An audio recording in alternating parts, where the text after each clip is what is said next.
तेजस्वी एक बहुत भारी बीमारी से गुजर रहा था। ये बीमारी कोई शरीर के ऊपरी हिस्से में नहीं थी, ये उसकी आत्मा पर लगी हुई थी। वह एक बहुत बड़ा बिजनेसमैन और बेहद खूबसूरत हट्टा कट्टा नौजवान था। उसकी माँ जब भी उसे शादी करने के लिए कहती, वह बिल्कुल बौखला जाता और ये बात उसे बिल्कुल अच्छा नहीं लगता था। लेकिन वह अपनी माँ के और समाज के आगे हार मान चुका था और अपनी माँ की बात मानता उसने आज ये फैसला कर लिया था कि वह शादी करेगा, पर यह शादी कोई आम शादी जैसी नहीं होगी। तेजस्वी ने आज फाइनली अपनी शादी का ऐलान कर दिया था, पर यह शादी कोई खुशी देने वाली नहीं थी। जिस लड़की से उसने शादी की थी, उस लड़की ने बड़ी मजबूरी में आकर इससे शादी के लिए हाँ भरी थी। तेजस्वी ने कहा था कि मैं तुम्हें हर चीज़ दे सकता हूँ, सोना, चांदी, जेवरात, पैसे, रुपया, पर एक चीज़ मैं नहीं दे सकता। उसके लिए तुम्हें मेरे साथ डील करनी होगी। उस लड़की ने मजबूरी में आकर इस सारे सौदे को कबूल कर लिया था। लेकिन सुहाग रात के दिन जब उसने अपने सुलगते अरमानों को ठंडा पड़ते देखा तो उसके दिल में एक दर्द की टीस उठी थी। वह लड़की क्या यूं ही पूरी ज़िंदगी अपने जिस्म को तड़पता देखेगी? इतना हैंडसम नौजवान आदमी उसके सामने होगा, पर उसके जिस्म की भूख को नहीं मिटा सकता। ये कैसी शादी थी? ये कैसी सुहागरात थी? उसकी आत्मा अब खून के आंसू रो रही थी। उसने अपने जिस्म के लिए बहुत गंभीर फैसला कर लिया था। उसकी जवानी किस काम की थी, जिसमें कोई मोहब्बत नहीं थी, कोई एहसास नहीं था। ये कहानी उस दिन शुरू हुई थी जब तेजस्वी की भारी आवाज़ उस मीटिंग में गूंजी थी। तेजस्वी की भारी आवाज़ उस मीटिंग में गूंजी थी। आप मुझे बता रहे हैं कि पिछले महीने जितना सेल हुआ है उनमें सिर्फ 2% भी मुनाफा नहीं हुआ, जबकि बाज़ार में हमारे सामानों की मांग बहुत ज़्यादा है। उसकी गूंज कमरे में मौजूद हर आदमी के दिल में डर पैदा कर गई थी। उसके सामने बैठे अधेड़ उम्र के सेल्समैन के माथे पर पसीने के बूंदे दिखाई दे रहे थे और तेजस्वी की आंखें जो किसी शिकारी की तरह अपने शिकार को देख रही थी और उस इंसान के चेहरे पर जमी हुई थी। वह अपनी कुर्सी पर थोड़ा सा आगे झुका। उसकी उंगलियों की हलचल उस महंगी लकड़ी के मेज पर टकाटक चल रही थी। एक एक पल भारी था। अपने फैक्ट्री के मैनेजर पर बरस पड़ा था। मैंने आपको उस फैक्ट्री के लिए इतना महंगा बजट दिया था और अच्छे वर्कर दिए थे, और बदले में आप मुझे ये नाकामी का सर्टिफिकेट दिखा रहे हैं। तेजस्वी सबको डांट रहा था जैसे कोई शतरंज का माहिर खिलाड़ी हो। वह शब्द नहीं तीर बरसा रहा था। मीटिंग में मौजूद हर आदमी जानता था कि तेजस्वी को नाकामी से नफरत है। वह एक ऐसी मशीन था जो सिर्फ जीतना ही जानता था।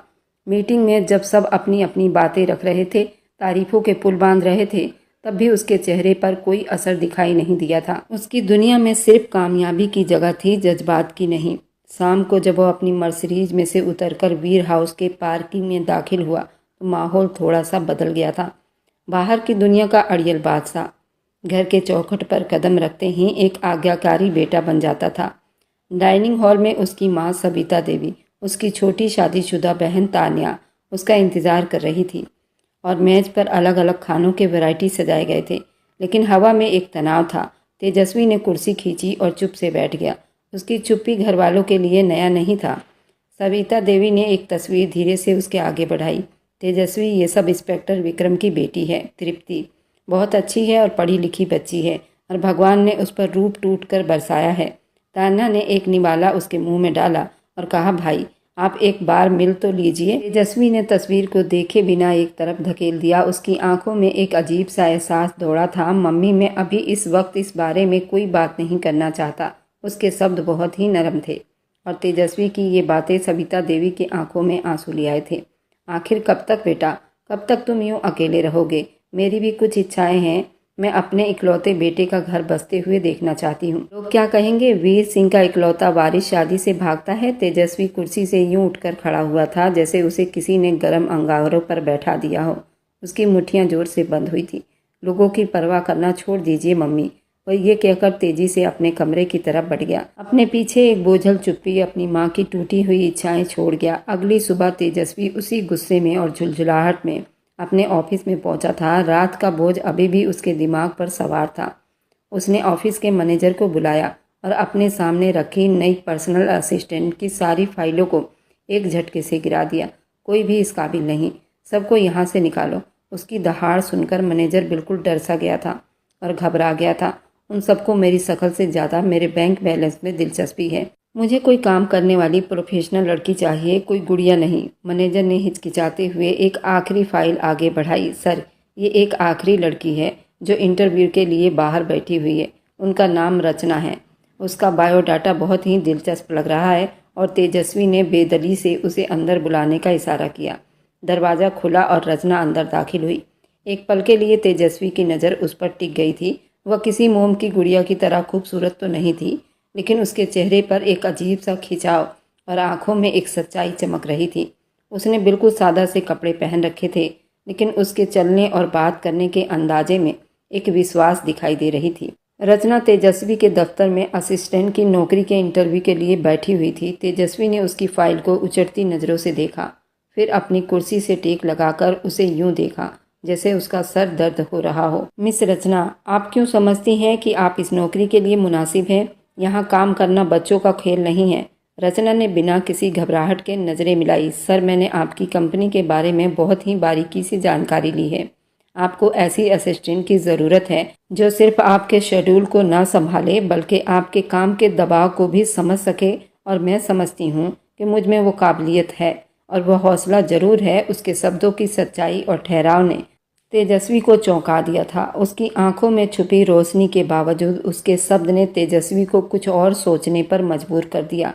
तेजस्वी ने कुछ सवाल पूछे, उसे उलझने की कोशिश की, लेकिन रचना ने हर सवाल का जवाब बड़ी ही तसल्ली और बड़ी ही समझदारी से दिया था। तेजस्वी उसके दिमाग से बहुत ही खुश था। उसने आखिरी सवाल पूछा, अगर आपको रात देर तक रुकना पड़े या छुट्टी के दिन भी काम करना पड़े? तो रचना एक पल के लिए चुप हुई थी। उसकी आंखों में एक साया सा लहराया था। फिर उसने मजबूती से कहा, सर, मुझे इस नौकरी की बहुत ज़रूरत है और मैं हर तरह के मेहनत करने के लिए तैयार हूँ। उसके शब्दों में छुपी मजबूरी और खुददारी तेजस्वी के दिल में कहीं उतर सी गई थी। ठीक है, आप कल से काम शुरू कर सकती हैं। तेजस्वी ने बस यूं ही कह दिया था। उसने खुद भी नहीं सोचा था कि वह कितनी जल्दी फैसला कर लेगा। रचना के चेहरे पे एक पल के लिए हैरानी हुई थी और उसने जल्दी से उसका धन्यवाद किया। वह ये कहकर उठकर चली गई और उसके जाने के बाद भी तेजस्वी उसे जाते हुए देखता रहा। उस लड़की में कुछ तो खास था, कुछ ऐसा जो उसकी बनावटी दुनिया के चकाचौंध से बिल्कुल अलग था। रचना की मेहनत, ईमानदारी और उसका काम करने का तरीका, ये कुछ हफ्तों में ही तेजस्वी का भरोसा जीत लिया था। हफ्ते महीनों में बदलने लगे और उस बीच रचना तेजस्वी के काम का एक बहुत ही महत्वपूर्ण हिस्सा बन गई थी। वह अब सिर्फ एक पर्सनल असिस्टेंट नहीं थी, बल्कि उसकी कारोबारी सल्तनत की दुनिया थी जिस पर वह आंखें बंद करके विश्वास कर सकता था। रचना उसके कहे बिना उसकी ज़रूरतें समझ जाती थी। उसके गुस्से के पीछे छुपी काम की थकावट को भांप लेती थी। हर मामले को इतनी बारीकी से और काबिलियत से संभाल लेती थी। तेजस्वी खुद भी हैरान रह जाता था। इस साल जहां एक तरफ तेजस्वी का रचना पर भरोसा और विश्वास था, वहीं दूसरी तरफ वीर हाउस में उस पर शादी का दबाव एक तूफान की शक्ल में ले रही थी। सविता देवी की दिन की शुरुआत उसकी शादी को लेकर ही होती थी और रात को भी ख़त्म उसकी शादी पर ही होता था। उसकी बहन तान्या जब भी घर आती तो बातों बातों में उसे ताने देती और नई लड़कियों की तस्वीर दिखाया जाता। ये दबाव अब सिर्फ बातों तक नहीं रखा जा रहा था, बल्कि एक जंग जैसी बन चुकी थी जिसे तेजस्वी को अपने ही घर में अजनबी कर दिया गया था। उसे अब घर जाना एक बोझ लगने लगा था। फिर वह दिन भी आ गया जब बर्दाश्त की हद खत्म हो गई। उसे दोपहर में सविता देवी ने फ़ोन किया और उनकी आवाज़ सिसकियों में डूबी हुई थी। तेजस्वी, अगर तुम मेरी खुशी की परवाह नहीं करते तो तुम कम से कम मेरी सेहत का ही ख्याल कर लो।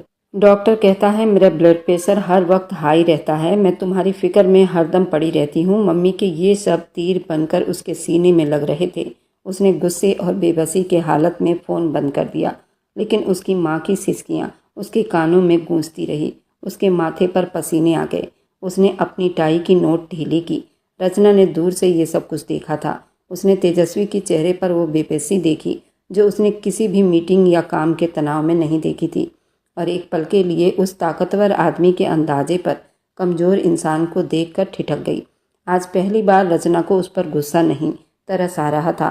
शाम ढल रही थी और दफ्तर के लोग एक एक करके जा रहे थे। रचना भी अपना बैग उठाकर जाने ही वाली थी जब तेजस्वी की भारी आवाज़ पर उसे रुकना पड़ा था, जो आज मामूली से ज़्यादा थकी हुई लग रही थी। रचना, 1 मिनट रुको।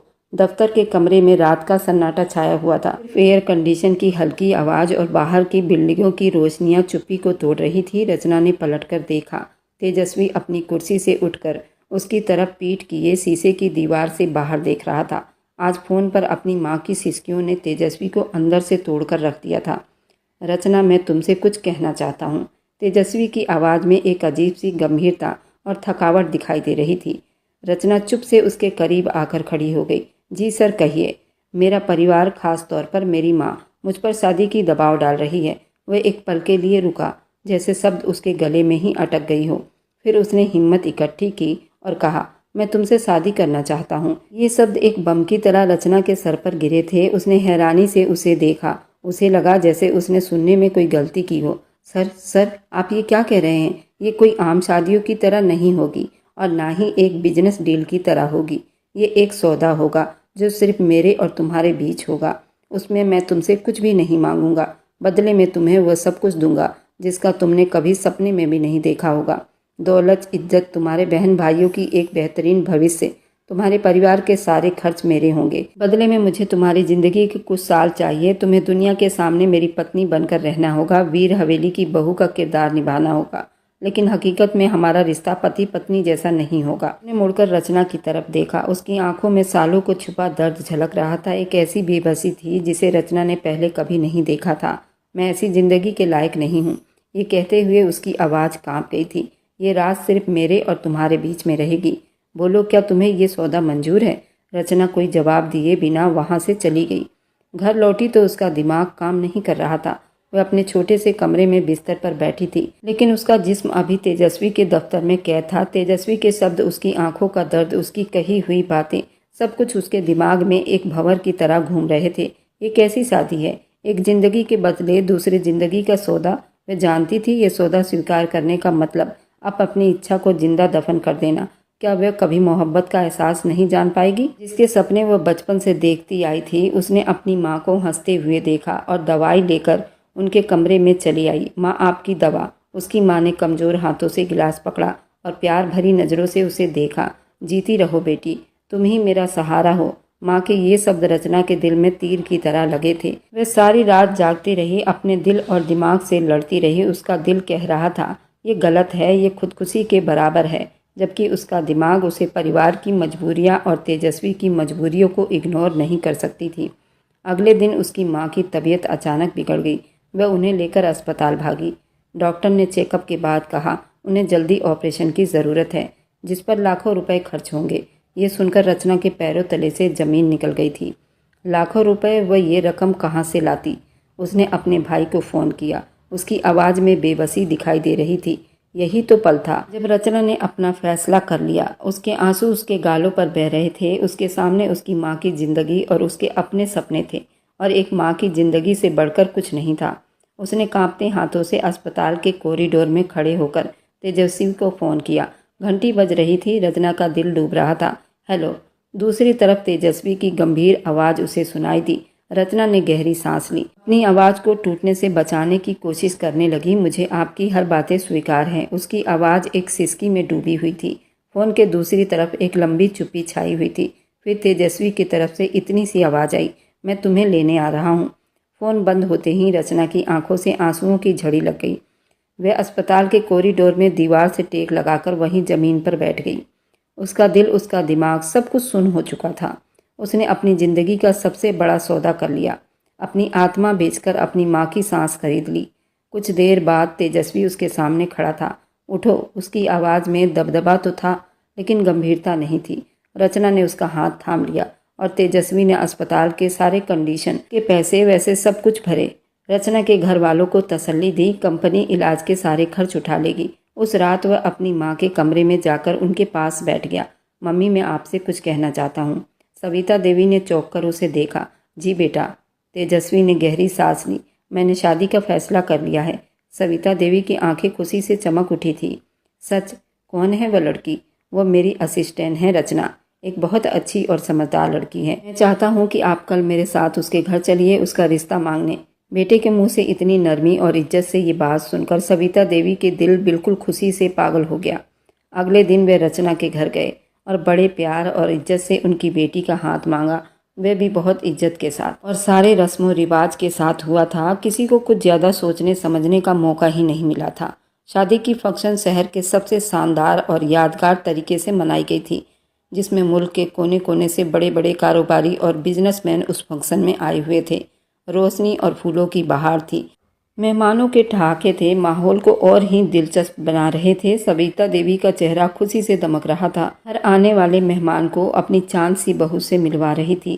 तान्या भी अपने भाई की शादी पर बहुत खुश हो रही थी और रचना के करीब आई थी। भाभी, आप बहुत प्यारी लग रही हैं। भाई की पसंद कितनी अच्छी है। रचना ने ज़बरदस्ती मुस्कुराने की कोशिश की। धन्यवाद, लेकिन जिन दो लोगों के लिए ये महफिल सजाई गई थी, वे दोनों एक खूबसूरत बुद्ध की तरह स्टेज पर बैठे हुए थे। रचना ने ब्राइडल लहंगा बड़ी ही कीमती पहन रखा था और वह बहुत ही खूबसूरत लग रही थी, लेकिन उसकी आंखें खाली थी। तेजस्वी शेरवानी में किसी राजकुमार से कम नहीं लग रहा था, लेकिन उसके चेहरे पर मुस्कुराहट यूं सजी हुई थी जैसे किसी ने जबरदस्ती चिपका दी हो। तस्वीर में एक दूसरे का हाथ थाम कर मुस्कुरा रहे थे, लेकिन उनकी उंगलियां एक दूसरे के प्यार के एहसास से अलग थी। उनकी आंखें एक दूसरे से नजरें चुरा रही थी। रचना को लगा जैसे वह अपनी जिंदगी का नहीं, अपनी इच्छाओं की अर्थी निकाल रही है। उस भीड़ में वो बिल्कुल ही अकेली थी। रात के आखिरी पहर जब वह वीर हाउस पहुंचे तो तेजस्वी रचना को उसके कमरे तक छोड़ने आया था। उनका कमरा बेहद खूबसूरत सजाया गया था। भीनी भीनी खुशबू आ रही थी। बेड पर फूलों की पत्तियां बिखरी हुई थी। माहौल में हर वह चीज़ मौजूद थी जो किसी भी नए जोड़े की पहली रात को खास बनाती है। सिवाय मोहब्बत और जज्बात के, ये तुम्हारा कमरा है, तेजस्वी ने बहुत नरमी से कहा। उसकी आवाज़ में एक अजीब सी थकावट थी। और मैं बराबर वाले कमरे में सो रहा हूँ। अगर तुम्हें किसी भी चीज़ की ज़रूरत हो तो प्लीज़ झिझकना मत। उसका शब्द कोई प्यार का एहसास नहीं दे रहा था, वह सिर्फ विनती कर रहा था। वह जैसे ही जाने के लिए मुड़ा, रचना जो अब तक बुत बनी खड़ी थी, उसने हिम्मत करके उसे बुलाया। तेजस्वी वह रुकता हुआ पलटकर उसे देखने लगा। रचना की आंखों में आंसू थे जो उसने बड़ी मुश्किल से ही रोके हुए थे। वह कुछ कहना चाहती थी, लेकिन शब्द उसका साथ नहीं दे रहे थे। उसने सिर्फ इतना कहा, धन्यवाद। ये शब्द कई मतलब लिए हुए थे। धन्यवाद उसकी माँ की ज़िंदगी बचाने का, धन्यवाद उसके परिवार को सहारा देने का, और शायद इस बात का भी धन्यवाद कि वह उसके शादी के सौदा को बड़े प्यार से निभा रहा था। तेजस्वी ने जवाब में सिर्फ सर हाँ में हिलाया, कुछ कहा नहीं और चुप से दरवाज़ा खोलकर बाहर निकल गया। दरवाज़ा बंद होने की आवाज़ रचना के दिल पर हथौड़े की तरह लगे। उस फूलों से सजे आलीशान कमरे में अकेली बैठी रोती रही, अपनी किस्मत पर, अपने अधूरे सपनों पर, एक ऐसी शादी पर जिसकी पहली रात ही जुदाई पर टिकी हुई थी। जब आंसू सूख गए तो वह उठी, अपने भारी जिस्म को घसीटते हुए बाथरूम तक ले गई और उस ब्राइडल लहंगे के जोड़े को अपने जिस्म से नोचकर फेंक दिया, जैसे कोई कैद हो जिससे वह आज़ाद होना चाहती हो। अब सावर के ठंडे पानी के नीचे खड़े होकर भी उसे सुकून नहीं मिला। उसका सारा जिस्म भीग रहा था, लेकिन उसकी आत्मा की आग ठंडी नहीं हो रही थी। सावर लेने के बाद रचना बेड पर आकर बैठी। बहुत देर तक रोती रही, सोचों में घूमती रही। जाने कब उसकी आंख लग गई। जब आंख खुली तो सुबह के नरम रोशनी खिड़कियों से छनकर अंदर आ रही थी। एक पल के लिए उसे लगा जैसे ये सब कुछ बुरा सपना था, लेकिन फिर कमरे में फैली फूलों की भीनी महक और बिस्तर की सिलवटें उसे हकीकत की दुनिया में वापस ले आई थी। वह अभी बिस्तर पर ही थी। दरवाजे पर हल्की सी किसी की आने की आहट से उसने घबराकर खुद को ठीक किया और दुपट्टा सर पर ले लिया। दरवाजे से सविता देवी मुस्कुराते हुए दाखिल हुई। मेरी बच्ची, अभी तक सो रही हो? सविता देवी ने उसके सर पर प्यार से हाथ फेरा।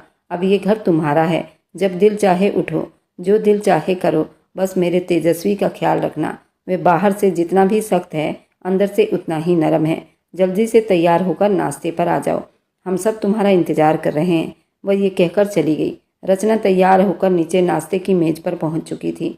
नाश्ते की मेज पर तेजस्वी पहले से मौजूद था, अखबार में अपनी नज़रें जमाए हुए था। रचना ने धीमे से उसका पैर छुआ और उसका आशीर्वाद लेनी चाहिए तो उसने अखबार से नज़रें हटाए बिना जवाब दिया।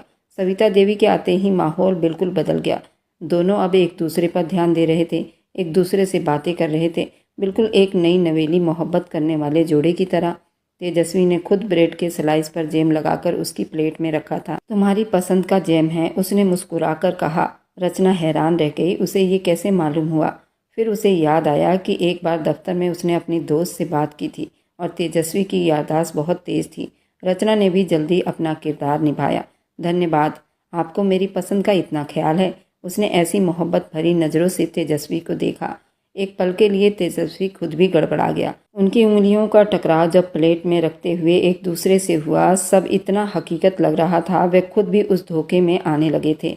नाश्ते के बाद जब सविता देवी वहाँ से चली गईं, तो तेजस्वी का व्यवहार बदल गया। वह गंभीरता से रचना की तरफ ध्यान दिया। मेरी माँ के सामने हमें इसी तरह रहना होगा, एक खुशी और मोहब्बत करने वाले जोड़े की तरह। कोई गलती नहीं होनी चाहिए जिससे उन्हें शक हो। रचना ने बड़ी सुकून का सांस लिया। आप फिक्र मत करो मिस्टर तेजस्वी, ये सौदा किया है और मैं उसे निभाना जानती हूँ। उसके शब्द की खुददारी ने तेजस्वी को एक बार फिर से निहाल कर दिया था। अगली रात पिछली रात से ज़्यादा अलग थी। दोनों अपने अपने कमरों में कैद थे। रचना के कमरे और तेजस्वी के कमरे के बीच एक अंदरूनी दरवाज़ा था जो उस बड़े से कमरे को आपस में जोड़ता था, लेकिन वह दरवाज़ा उनके बीच खड़ी दीवार की तरह बंद था। रचना कोई किताब पढ़ रही थी और तेजस्वी अपनी फाइलों में गुम था। तभी रात के सन्नाटे में रचना के कमरे के दरवाजे पर किसी की आने की आहट हुई। रचना का दिल उछलकर गले में आ गया। तेजस्वी, कौन है इस वक्त? सविता देवी की मोहब्बत भरी आवाज़ आई, बेटा दरवाज़ा खोलो। ये आवाज़ सुनकर रचना के बिल्कुल दिमाग घूम गए थे। उसी पल उसके और तेजस्वी के कमरे के बीच दरवाज़ा एक झटके से खुला और तेजस्वी अंदर दाखिल हुआ। उसकी आंखों में शायद परेशानी थी। माँ है, जल्दी करो, उसने धीरे से कहा। रचना ने कांपते हाथों से किताब एक तरफ रखी। वह दोनों बिजली की तेजी से एक ही बिस्तर पर बैठ गए। ऊपर से कंबल ओढ़ लिया। जल्दीबाजी में, घबराहट में उन्हें अंदाजा ही नहीं हुआ वह किस तरह एक दूसरे से लिपट गए। रचना का चेहरा तेजस्वी के सीने से टकरा रहा था और तेजस्वी का एक बाजू हड़बड़ी में उसके कमर के आसपास रख लिया था। सविता देवी ने दोबारा दरवाज़ा खटखटाया। रचना ने घबराई हुई आवाज़ में कहा, मम्मी जी, दरवाज़ा खुला है, आप आ सकती हैं। सविता देवी हाथ में दूध का गिलास लिए अंदर आई। उन्हें यूं एक साथ देखकर उनके चेहरे पर एक सुकून की मुस्कुराहट फैल गई थी। ये हमारी पारिवारिक रस्म है, मैं खुद अपने हाथों से बच्चों को दूध पिलाती हूँ। उन्होंने गिलास साइड टेबल पर रखकर ढेरों आशीर्वाद दिए और चली गई। उनके जाने के बाद भी कई पल दोनों सांस रोके वैसे ही लेटे रहे। उसके पति के जिस्म की गर्माहट सिर्फ उसके कंबल तक नहीं थी, ये एक ऐसी आग थी जो उसके अपने खून में उतरकर उसे पागल कर रही थी। उसे तेजस्वी की दिल की धड़कन अपने कानों में साफ सुनाई दे रही थी। तेजस्वी का वह धड़कते सांसों की गरमाई जब उसके बालों से टकराई तो रचना के पूरे बदन में एक सनसनी सी दौड़ गई। ये एहसास इतना अलग था। उसके गाल और कान के लौ दहकने लगे थे। बहुत ज़्यादा गर्म हो रही थी, एक ऐसी आग में जल रही थी जो तकलीफ दे नहीं बल्कि नसीली थी। आखिरकार तेजस्वी ने खुद को उस आग से अपने आप को आज़ाद करवाया। वह धीरे से पीछे हटा और बिस्तर से उठकर खड़ा हुआ। Good night. रचना की आवाज़ में एक अजीब सी कड़वाहट और गहराई थी और जो जवाब के इंतजार किए बिना अंदरूनी दरवाजे से अपने कमरे में चला गया। अपने पीछे एक ऐसी औरत को छोड़कर गया जो आज रात पहली बार अपने जिस्म के नई मायने से उसका सामना हुआ था। उस रात के बाद धीरे धीरे उनकी दूरियां कम होने लगी। दुनिया के लिए वह एक मोहब्बत के मिसाल जोड़े थे। वीर हाउस के फंक्शन में तेजस्वी का हाथ थामे चलती रचना को देखकर सभी उस पर बहुत नाज कर रहे थे, लेकिन बंद दरवाजों के पीछे उनकी दुनिया बिल्कुल अलग थी। रात को कॉफ़ी पीते हुए दिन भर की बातें करना अब उनकी मामूली आदत बन चुकी थी। तेजस्वी अपनी कारोबारी उलझनें उसे बताता, रचना अपने घर के छोटे मोटे किस्से उसको बताती। उनके बीच की दोस्ती अब गर्म चादर से ढक लिया गया था। तेजस्वी को रचना की सादगी, उसकी समझदारी, उसके चेहरे पर हर वक्त रहने वाली मासूम सी मुस्कुराहट अब अच्छी लगने लगी थी। उसे एहसास होता था कि रचना की मौजूदगी उसके अंदर के खालीपन को किसी हद तक भरने लगी थी। वहीं दूसरी तरफ रचना को भी तेजस्वी के सख्त, स्मार्ट, लंबा चौड़ा, हैंडसम जवान उसे अब अच्छा लगने लगा था। वह दिन भर की बातें करना अब उनकी मामूली आदत बन चुकी थी। तेजस्वी के अंदर छुपा एक एहसास, ख्याल रखने वाला हैंडसम डांसिंग इंसान तन्हा नजर आने लगा था। वह जानती थी कि उसका दुख बहुत गहरा है, इतना गहरा कि उसने खुद को दुनिया से अलग कर लिया है। वे अक्सर सोचती, काश वह उसके दर्द को छू सकती, उसे कम कर सकती, लेकिन दोस्ती की हद कहाँ ख़त्म होती है और एक पत्नी के अधिकार कहाँ से शुरू होते हैं, और ये वह नहीं जानती थी। उनके रिश्ते की कोई खास वजह नहीं थी, वह बस एक सौदा था। वे दो अजनबी थे जो अब एक दूसरे को जानने लगे थे। रचना की वीर हाउस में हर इच्छा, हर ज़रूरत पलक झपकते पूरी हो रही थी। दुनिया के हर ऐशो आराम उसके कदमों में लाकर बिखेर दिया जाता था। कीमती कपड़े, कीमती जेवर, नौकर चाकर, सब कुछ था उसके पास। सिवाय एक साथी के, पति के प्यार के। एक रात जब तेजस्वी अपने कमरे में जा चुका था, रचना अपने खूबसूरत किंग साइड बेड पर बिल्कुल अकेली लेटी थी। चादर की ठंडक उसके जिस्म को छू रही थी, लेकिन उसके अंदर एक आग दहक रही थी, इच्छा की, अरमानों की, उसके दिल की चाहत की। उस बड़े से खाली बिस्तर पर तेजस्वी उसके पास हो, उसका हाथ थामे, उसके बालों में उंगलियां फेरे। उसने अपना दायां हाथ उठाकर अपनी नज़रों के सामने किया। नाजुक लंबी उंगलियां जिन पर मेहंदी का रंग अब भी हल्का सा बाकी था। उसने सोचा, मैं क्या कभी किसी की मोहब्बत भरी मजबूत पकड़ महसूस कर पाऊंगी? क्या उसके इतने खूबसूरत हाथों को कोई नहीं छू पाएगा? उसके अंदर एक औरत की इच्छा जाग रही थी और ये एहसास उसको अंदर ही अंदर खा रहा था। वह जानती थी उसने ये सौदा अपनी मर्जी से किया था, अपने परिवार के लिए कुर्बानी दी थी, लेकिन दिल के समस्याओं में ये सब कहाँ चलता है। उसका जिस्म और उसकी आत्मा एक साथ प्यासी थी और ये प्यास हर गुजरते दिन के साथ बढ़ती जा रही थी। उसने करवट बदल ली और अपने आंसुओं को तकियों में भिगो दिया, ये जानते हुए कि उसकी रात इस तरह तन्हाई और अधूरेपन का एहसास में गुजरेगी। कुछ दिन इसी तरह बीते। एक रात रचना अपने कमरे में किताब पढ़ने की कोशिश कर रही थी जब नौकरानी घबराई हुई उसके पास आई। मैडम जी, साहब की तबीयत बहुत ख़राब लग रही है। वह दोपहर से ही अपने कमरे में है, बाहर नहीं आए। रचना का दिल डर से मुट्ठियों में आ गया। वह सब कुछ छोड़कर भागती हुई तेजस्वी के कमरे की तरफ गई थी।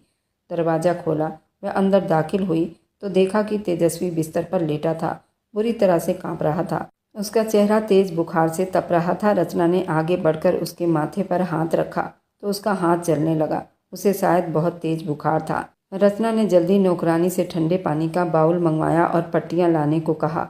वह सारी रात किसी माँ की तरह उसके पास बैठी रही, उसके माथे पर ठंडे पानी की पट्टियां रखती रही, उसके हाथ पांव सहलाती रही। तेजस्वी बुखार की हद में कभी कुछ बड़बड़ा रहा था, कभी बेचैनी से करवटें बदलता। रचना चुप से उसकी सेवा करती रही। उसकी आंखों में नींद का नामो निशान नहीं था।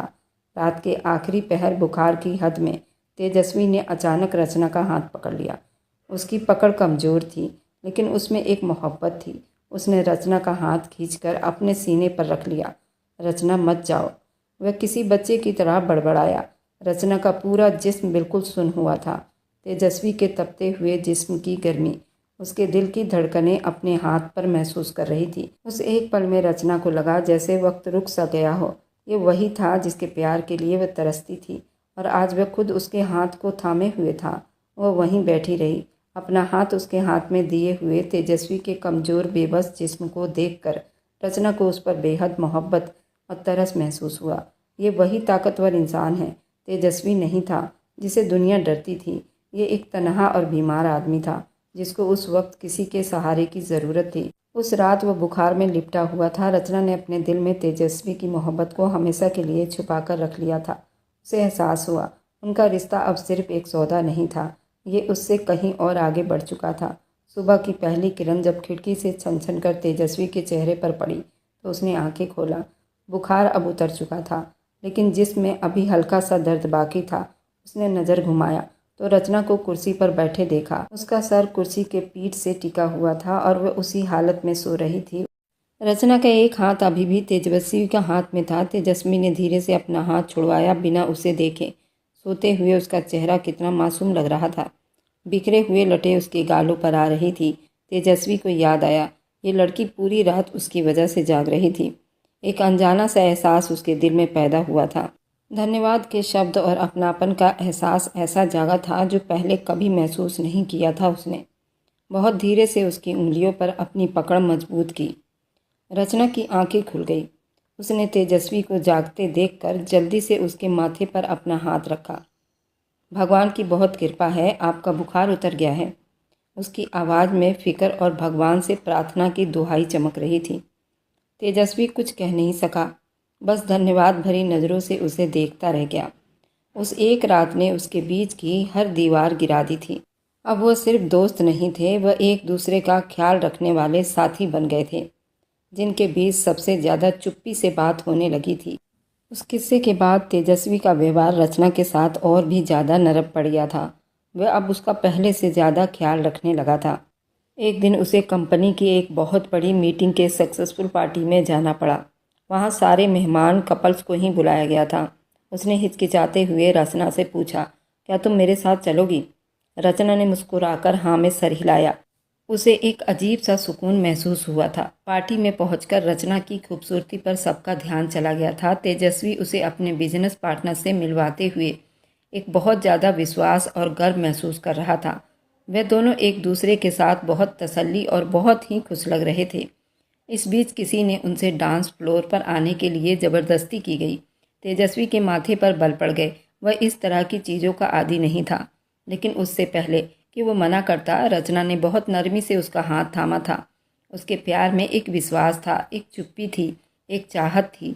तेजस्वी उसकी आंखों में देखकर मना नहीं कर सका। जैसे ही तेजस्वी ने रचना को अपनी बाहों में लिया और उसके कमर पर हाथ रख के उसे सीने से लगाए, जैसे उसके जिस्म में बिजली की एक लहर दौड़ गई। रचना ने अपना एक हाथ उसके कंधे पर रखा और दूसरा उसके हाथ में दे दिया। म्यूजिक की मध्यम धुन माहौल में फैली हुई थी, लेकिन उन दोनों के लिए दुनिया बिल्कुल अलग हो गई थी। एक दूसरे की आंखों में देख रहे थे जहां शब्दों की कोई गुंजाइश नहीं थी। तेजस्वी ने अपनी जिंदगी में पहली बार किसी औरत को इतने करीब से छुआ था। रचना की सांसों की महक, उसके बालों से आती हुई भीनी भीनी खुशबू और उसके जिस्म की गर्मी तेजस्वी के होश हवास पर छा रही थी। उसे एहसास हुआ रचना उसकी बाहों में कितने मोहब्बत से समा गई थी, जैसे ये जगह बनी ही उसके लिए हो। रचना का दिल भी जोर जोर से धड़क रहा था। तेजस्वी की मजबूत पकड़ उसे अपने भरोसे का एहसास दिला रही थी। ये उनके जिस्म का नहीं, आत्मा का मिलन था, जहाँ हर कदम, हर भीड़ एक अनकही बात कह रही थी। वे दुनिया ठहाके से बेखबर, बिना कुछ कहे सिर्फ एक दूसरे को महसूस कर रहे थे। ये कुछ पल उनके लिए बिल्कुल अलग थे। शायद ये मोहब्बत के रास्ते पर पहली मोहर थी। उस रात जब वो पार्टी से वापस आ रहे थे तो गाड़ी में एक गहरी चुप्पी छा गई थी कि अचानक मौसम खराब हो गया। तेज हवा के झोंके चलने लगे, आसमान पर बादल गरजने लगे। जब वो घर पहुंचे और जैसे ही वो गाड़ी से उतरे, बारिश की पहली बूंद रचना के चेहरे पर गिरी थी। वे जो पहले ही उस शाम के खूबसूरत नज़ारे में खोई हुई थी, बच्चों की तरह खिलखिलाकर हंस पड़ी थी। अपने बाजू फैलाकर बारिश में भीगने लगी। तेजस्वी उसे देखता ही चला गया। भीगे बाल, बारिश के कतरों से सजा चेहरा, उसकी बेबाकी हंसी। रचना उस वक्त किसी परी से कम नहीं लग रही थी। रचना ने आगे बढ़कर तेजस्वी का हाथ थामा और उसे भी खींचकर बारिश में ले आई। तेजस्वी, जो हमेशा खुद को बहुत काबू में रखने वाला इंसान था, आज रचना की उस हरकत पर खुद को रोक नहीं सका था। वह भी उसके साथ उस पल को जीने लगा था। अचानक आसमान पर बिजली जोर से चमकी, बादलों की गरज सुनाई दी। रचना डरकर एकदम तेजस्वी से लिपट गई। तेजस्वी ने बेकाबू उसे अपने बाजुओं में मजबूती से जकड़ लिया था। बारिश की तेज बूंदें उन दोनों को भिगो रही थी, लेकिन उन्हें किसी चीज़ की परवाह ही नहीं थी। रचना का भीगा हुआ जिस्म तेजस्वी के जिस्म से लगा हुआ था। उसके गीले कपड़े उसके जिस्म की हर एक अंग को साफ दिखा रहे थे। तेजस्वी अपने अंदर एक आग भड़कती महसूस कर रहा था, कि ऐसी आग जिसे वह अब तक दबाता आया था। उसने रचना का भीगा हुआ चेहरा अपने दोनों हाथों में थाम लिया। रचना ने कांपती पलकों से उसे देखा। उनके होठों के बीच कुछ इंच की दूरी थी। तेजस्वी की नज़रें उसके कांपते होठों पर जमी हुई थी। वह धीरे धीरे उसकी तरफ झुक रहा था। उसकी गर्म सांसें बारिश की ठंडक में एक दूसरे से टकरा रही थी। वह उसे चूमने ही वाला था, उसकी ज़िंदगी के प्यार का पहला एहसास देने ही वाला था कि हकीकत की एक और बिजली उनके दिमागों पर गूंजी। दोनों को अपना किया हुआ वादा, अपनी हकीकत याद आ गई। वह एक झटके से एक दूसरे से पीछे हट गए थे। उनकी आंखों में एक तूफान था, एक इच्छा की तड़प थी, बेबसी का दीवार था। वह बिना कुछ कहे भीगते हुए अंदर की तरफ भागे। अपने पीछे बारिश में एक अधूरी आग, दिलों में एक सुलगती हुई प्यास छोड़ आए। उस रात के बाद उनके बीच की चुप्पी और ज़्यादा गहरी हुई और उनके दिलों में चुभ सी गई थी। ये एक ऐसी अनकही दास्तां बन गई थी जिसे वे दोनों महसूस तो करते थे, मगर जुबान पर लाने से डर रहे थे। कभी कभी जब रात हो जाती तो घर के दीवारों पर सन्नाटे सवार हो जाते। रचना के जज्बात उसके सब्र पर किसी चोट से कम नहीं होती। वे उनकी रातों में से एक थी। वे दोनों आंगन में बैठे थे, मध्यम रोशनी में चुप्पी से एक दूसरे के मौजूदगी को महसूस कर रहे थे। तेजस्वी किताब में खोया हुआ था और रचना उसे देख रही थी। उसके चेहरे का सुकून, उसके मोहब्बत की प्यास। रचना के अंदर एक तूफान उठ रही थी, उससे रहा नहीं गया और वह उठी। उसके चाल में एक बेबाकी खिंचाव थी। वह तेजस्वी के पास आई, जो उसे सवालिया नज़रों से देख रहा था। बिना कुछ कहे उसकी गोद में बैठ गई। तेजस्वी ने किताब एक तरफ रख दी है। उसके चेहरे पर हैरानी भी थी। और एक हल्की सी उदासी सी मुस्कुराहट थी, जैसे उसे उसी पल का इंतजार भी था और उससे डर भी रहा था। उसके हल्क से सिर्फ एक घुटी घुटी सी आवाज़ निकली। रचना ने अपनी उंगलियों के उसके होंठों पर रखकर उसे चुप रहने का इशारा किया, फिर अपना चेहरा उसके गले में छुपा लिया। उसकी सांसें तेज होती तेजस्वी के चेहरे से टकरा रही थी। रचना ने अपना चेहरा उसके चेहरे से बिल्कुल करीब किया हुआ था। मुझे चूमिए तेजस्वी जी, ये वो कह रही थी। ये एक औरत की विनती थी जो अपनी तड़प के हाथों मजबूर हो गई थी। मुझे महसूस करना है कि मैं जिंदा हूँ या नहीं। मुझे महसूस करवाइए कि मैं आपकी हूँ या नहीं। तेजस्वी हल्का सा हंसा। उसकी हंसी में खुशी से ज़्यादा बेबसी दिखाई दे रही थी। उसने बहुत नरमी से रचना का चेहरा अपने हाथों में लिया। रचना, जिद ना करो। उसकी आवाज़ में एक गहरी कपकपाहट थी। एक तो तुम बहुत छोटी हो मुझसे, और ऊपर से इतनी अजीब चाहत जो मैं पूरा नहीं कर सकता। फिर उसकी मुस्कुराहट मध्यम पड़ गई। उसकी आंखों में वही दर्द उभर आया जिसे रचना पहचानती थी। काश मैं तुम्हें वह सुकून दे पाता जिसकी तुम हकदार हो। इस बार रचना के दिल को उसके दर्द से ज़्यादा उसकी बेबसी पर गुस्सा आया था। उसको यूं हर बार अपने मोहब्बत से दूर कर देना, जैसे उसने अपनी इस हालत को किस्मत मान लिया हो, ये रचना को मंजूर नहीं था। वह चुपचाप उसकी गोद से उठी। उसकी आंखों में आंसू नहीं थे। इस बार एक अजीब सा एहसास था। उसने कुछ नहीं कहा, बस एक नज़र तेजस्वी पर डाली, अपने कमरे की तरफ चल पड़ी। उसकी चुप्पी तेजस्वी को किसी तूफान का पता दे रही थी। उस रात रचना सोई नहीं। उसने जंग का ऐलान कर लिया। ये जंग तेजस्वी की बेबसी के खिलाफ थी, उसकी किस्मत के लिखे पन्नों के खिलाफ थी और अपनी अधूरी मोहब्बत के खिलाफ थी। उसने लैपटॉप खोला और उसकी उस हालत पर कई रिसर्च करनी शुरू कर दी। वे हर आर्टिकल, हर मेडिकल, हर मरीज के एक्सपीरियंस को पढ़ रही थी। उसकी आंखों के सामने उम्मीद के नए दरवाजे खुल रहे थे। उसी शाम वो पूरे हिम्मत के साथ तेजस्वी के कमरे में दाखिल हुई। तेजस्वी उसे देखकर चौंका था। आज रचना के चेहरे पर वो बेचैनी नहीं, बल्कि एक जीत की जंग थी। तेजस्वी, कल रात आपने कहा था कि काश आप मुझे वह सुकून दे पाते। मैंने उस काश को हकीकत में बदलने का रास्ता ढूंढ लिया है। उसके शब्द में एक ऐसा विश्वास था कि तेजस्वी एकदम हैरान रह गया। रचना, ये मेरी समस्या है। वह कुछ कहना चाहता था, लेकिन रचना ने उसे रोक दिया। ये तब तक आपकी समस्या थी जब तक आपने उसे अपनी किस्मत मान ली थी, लेकिन मैंने आपसे हारना नहीं सीखा, इसलिए अब ये हमारी समस्या है। उसने अपने लैपटॉप की स्क्रीन को तेजस्वी के सामने की, जिस पर दुनिया के सबसे नंबर 1 डॉक्टर के नाम और इलाज की बारीकी थी। मैं आपसे जंग करने को नहीं कह रही तेजस्वी, मैं आपको अपनी मोहब्बत पर भरोसा करने को कह रही हूँ। उसकी आंखों में झाँक कर बोली, क्या आप तैयार हैं? तेजस्वी की नज़रें कभी रचना पर, कभी उस विश्वास भरे चेहरे को देखता, कभी उसके स्क्रीन को जिसमें उसकी खोई हुई जिंदगी की उम्मीद छुपी हुई थी। आखिरकार तेजस्वी ने अंदर का डर, रचना की मोहब्बत और विश्वास के आगे हार मान लिया। उसने एक गहरी सांस भरी और सर झुका दिया, जैसे किसी ने सालों बाद उसके कंधों से कोई बोझ उतार दिया हो। तेजस्वी ने थकी हुई आवाज़ में कहा, मैं तैयार हूँ रचना, मैं तुम्हारे साथ हर कदम उठाने को तैयार हूँ। रचना की आंखों में आंसुओं के साथ एक जीत की मुस्कुराहट उभरी। उसने आगे बढ़कर तेजस्वी का हाथ मजबूती से थाम लिया। ये सिर्फ आपका नहीं, हम दोनों का सफ़र है। उसे हम दोनों मिलकर एक साथ ख़त्म करेंगे। इलाज के तरीकों पर अमल करना शुरू कर दिया। हर दिन अच्छे अच्छे सीनियर डॉक्टर, जहां तेजस्वी अपने बचपन के उन जख्मों और दर्द पर बात करता जिन्हें उसने कभी जुबान पर लाने की हिम्मत नहीं की थी।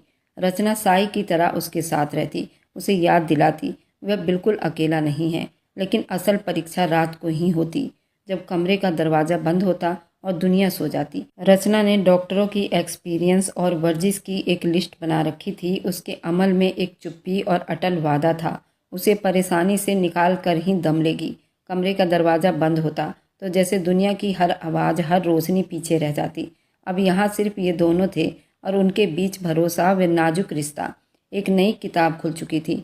रचना ने उसे बिस्तर पर आराम से लेटने को कहा। तेजस्वी का दिल धड़क रहा था, मगर आज उसमें दर्द से ज़्यादा एक अनजाना सा विश्वास था। रचना उसके पास आकर बैठी, उसकी आंखों में झांका। तेजस्वी, आज हम आपके जिस्म से नहीं, आपकी आत्मा से बात करेंगे। उसकी आवाज़ में चुप्पी से ज़्यादा एहसास था। उसने अपना गर्म हाथ तेजस्वी के पेट के सबसे निचले हिस्से पर रखा। उसके प्यार की तपिश तेजस्वी के जिस्म में गुजर कर सीधा उसके दिमाग और उस पॉइंट तक पहुंच रही थी और उसके पूरे जिस्म पर एक मीठी सी लहर दौड़ गई। आंखें बंद किए और मेरी आवाज़ को अपने अंदर उतारने दीजिए, रचना ने कहा। हर सांस के साथ अपनी पूरा ध्यान, अपनी ताकत उस बेजान जिस्म पर लगाओ जहां मेरा हाथ है। वह जगह जहाँ से आदमी की जान शुरू होती है। तेजस्वी ने कोशिश की, मगर सालों की बेबसी एकदम से ख़त्म नहीं हो सकती थी। कुछ नहीं हो रहा। उसकी आवाज़ में मायूसी उभरने लगी। रचना झुकी। उसके होंठ तेजस्वी के कान को छू रहे थे। तेजस्वी, कुछ हो रहा है। उसकी गर्म सांसों ने तेजस्वी के हवास पर जादू गिरा दिया था। आपकी ताकत मेरे नाम, मेरे पुकार से है। आप बस उसे सुन पा रहे हैं। एक बार फिर कोशिश करो मेरे लिए। उसकी आवाज़ में छुपी मोहब्बत और विनती ने तेजस्वी के अंदर जैसे कोई सोया हुआ चमत्कार शुरू कर दिया। उसने अपनी सारी दुनिया को उस एक नस पर भुला दिया और फिर उसे महसूस हुआ अंदर की गरमाइयों ने जिंदगी की पहली मध्यम सी सनसनाहट। रचना, उसकी आवाज़ हैरानी और खुशी से उभर रही थी। ये क्या था? रचना के चेहरे पर वह मुस्कुराहट थी जो पूरी दुनिया को जीत लेने के बाद आती है। ये आप थे। उसने झुककर उसके माथे पर किस किया। ये आपकी ताकत थी जो मेरा प्यार पाकर जाग उठी है। आप उसे पूरी तौर पर महसूस करने का टाइम आ गया है।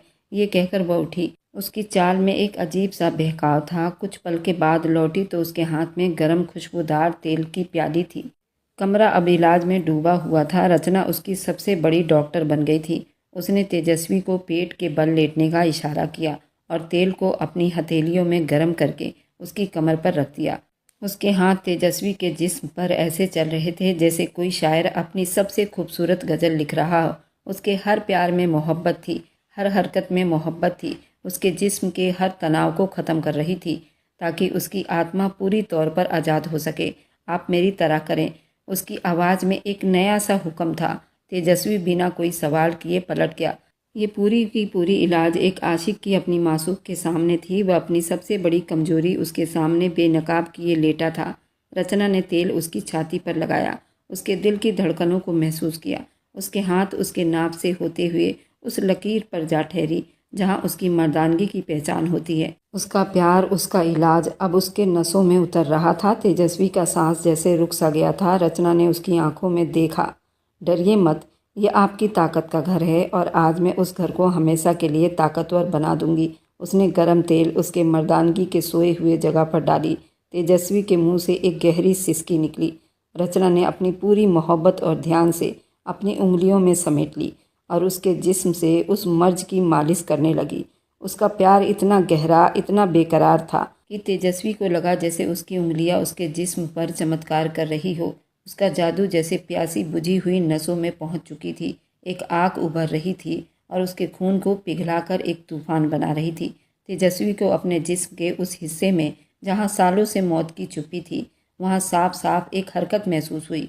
उस सोए हुए राजकुमार ने एक अंगड़ाई ली, आंखें खोल दी। ये मोहब्बत के जवाब में वह नसें उसकी हरकत कर रही थी और उसे एक अलग ही एहसास दे रही थी। तेजस्वी की बंद आंखों से दो गर्म आंसू बह निकले।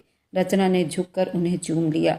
ये आंसू आपकी कमजोरी नहीं, आपकी जीत है तेजस्वी, हमारी जीत है। उस रात, उस प्यार के बाद उनके बीच कोई शब्द नहीं था, सिर्फ सांसें थी, एक दूसरे के जिस्म का एहसास था और एक ऐसी चुप्पी थी जो हजारों शब्दों पर भारी थी। वह रात उन्होंने एक दूसरे की बाहों में बिताए थे, जिस्मानी तौर पर अलग लेकिन आत्मा के तौर से एक दूसरे में गुम हो गए थे। उनकी मोहब्बत की नई हकीकत सुबह की शुरुआत थी। आने वाले हफ्तों में तेजस्वी एक नया इंसान बनकर उभर रहा था। उसके चेहरे पर विश्वास की चमक लौट आई थी। उसके चाल में वही पुरानी बेबाकी थी, लेकिन उसकी आंखों में अब रचना के लिए एक ऐसी गहरी मोहब्बत जाग रही थी जो हर नज़र से दूर थी।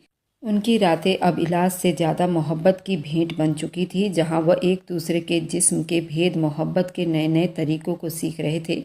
रचना की मेहनत आखिरकार रंग ले आई थी। एक दिन जब रचना किचन में शाम की कॉफ़ी बना रही थी, तेजस्वी दबे पांव उसके पीछे आया। रचना को उसकी मौजूदगी का एहसास तब हुआ जब वो उसे मजबूती से अपनी बाहों में जकड़ चुका था। उसका जिस्म तेजस्वी के सीने से जाकर टकराया था, उससे पहले कि रचना कुछ कहती।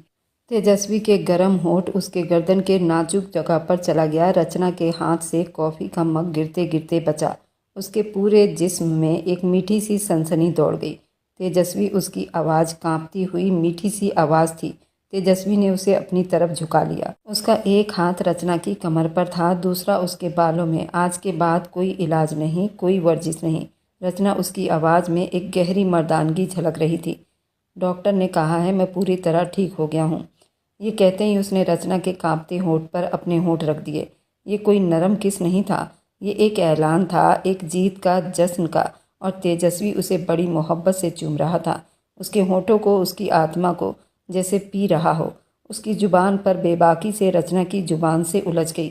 एक ऐसी मोहब्बत शुरू हुआ जिसमें सालों की प्यास और बेपनाह मोहब्बत शामिल थी। रचना भी उसके चुंबन का भरपूर जवाब दे रही थी। जब उसकी सांसें उखड़ने लगी तो वह अलग हुए। कुछ पलों के लिए तेजस्वी ने उसे दोबारा चूमना शुरू किया।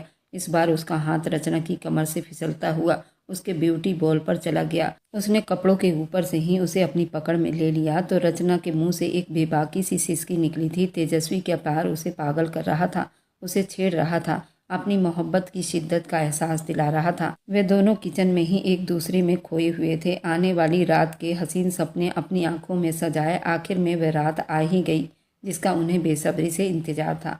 उनके जिस्म और आत्मा का मिलन था। तेजस्वी ने पूरे कमरे को सिर्फ मोमबत्तियों और रोशनी से सजाया था। हवा में हल्की सी गुलाब की खुशबू थी। रचना जब कमरे में दाखिल हुई तो उसका दिल जोर जोर से धड़क रहा था। तेजस्वी उसके सामने आया और उसका हाथ थामा। आज मैं तुम्हें वह सब कुछ देना चाहता हूँ जिसकी तुम हकदार हो। रचना, उसकी आवाज़ में जज्बात के प्यार दिखाई दे रहे थे। मेरी मोहब्बत, मेरी आत्मा, मेरा जिस्म, आज सब कुछ तुम्हारा है। उसने रचना को अपनी बाहों में उठाया और बिस्तर पर लाकर बहुत नरमी से लिटा दिया और बड़े ही आहिस्ता आहिस्ता उनकी शुरुआत झिझक नरमी से होती हुई उनके हाथ कांप रहे थे। उनकी सांसें बेकाबू थी। उसने बहुत धीरे से रचना के कपड़े उतारे। उसके जिस्म के हर इंच को अपनी नज़रों से जांच रहा था। अपने होठों से छुए उसका पहला प्यार बहुत नरम था, जैसे कोई मकसद पूरे जिस्म को अपने लपेट में ले रही हो। लेकिन जैसे जैसे उनकी मोहब्बत का सफ़र आगे बढ़ता गया वह जंग जुनून की जगह ले ली। सालों का दबा हुआ प्यार फट पड़ा था। तेजस्वी के हर प्यार में एक ऐसी ताकत, एक ऐसी प्यास थी जो रचना के होश उड़ा रही थी। उनके जिस्म एक दूसरे में ऐसे समाये हुए थे जैसे वो हमेशा से एक ही थे। उनकी हरकत में एक ऐसी विश्वास थी जैसे दुनिया की हर शय थोड़ी देर के लिए रुक सी गई हो और सिर्फ ये दोनों एक दूसरे की मोहब्बत की धुन पर नाच रहे हों। तेजस्वी की मोहब्बत पल पल बढ़ती जा रही थी। वह अपनी मोहब्बत के हर कतरे से रचना को भिगो देना चाहता था। उसका जुनून इस तरह बढ़ रहा था, रचना को लगा उसकी जान ही निकल जाएगी। तेजस्वी, उसकी आवाज़ कांपी थी, धीरे धीरे, प्लीज़। अब उसके लिए ये बर्दाश्त से बाहर हो रही थी। तेजस्वी उसे जो दे रहा था उसकी कांपती आवाज़ पर थोड़ा सा रुका था। तेजस्वी के लिए जैसे मोहब्बत की आखिरी जंग थी। उस रात उसके जिस्म और आत्मा का मिलन हो चुका था। उसकी मोहब्बत की कहानी पूरी हो गई थी। जब सुबह की पहली सुनहरी किरण ने खिड़की के पर्दों से छनकर कमरे में कदम रखा तो रचना ने धीरे से आंखें खोली। एक पल के लिए उसे सब कुछ ऐसा सपना सा लगा था। रात का जुनून, वो प्यार, वो बेपनाह मोहब्बत जिसमें वो दोनों पिघल रहे थे और एक हुए थे। फिर उसे अपने आसपास तेजस्वी की मजबूत बाजुओं का दबाव महसूस हुआ और उसके होंठों पर एक तसल्ली भरी मुस्कुराहट फैल गई। ये सपना नहीं, उसकी ज़िंदगी की सबसे खूबसूरत हकीकत थी। आज उनके बीच कोई झिझक, कोई दूरी नहीं थी। वे दो जिस्म एक जान हो चुके थे। वह एक आत्मा थे जो मोहब्बत की आग में तपकर और ज़्यादा पवित्र हो चुके थे। उसने मोहब्बत से करवट बदली ताकि तेजस्वी की नींद खराब ना हो। उसके सुकूनी चेहरे को देखने लगी, वही चेहरा जो कल तक एक अनजाने दर्द और बेबसी की तस्वीर बन बैठा था। आज उस पर बच्चों जैसी मासूमियत और गहरा सुकून था। रचना ने सोचा, मोहब्बत में कितनी ताकत होती है। ये मुर्दे आदमी के रगों में जिंदगी की लहर दौड़ा सकती है और टूटे हुए इंसान को जोड़कर पूरी कर सकती है। उसने बेकाबू आगे बढ़कर उसके माथे पर अपने होंठ रख दिए।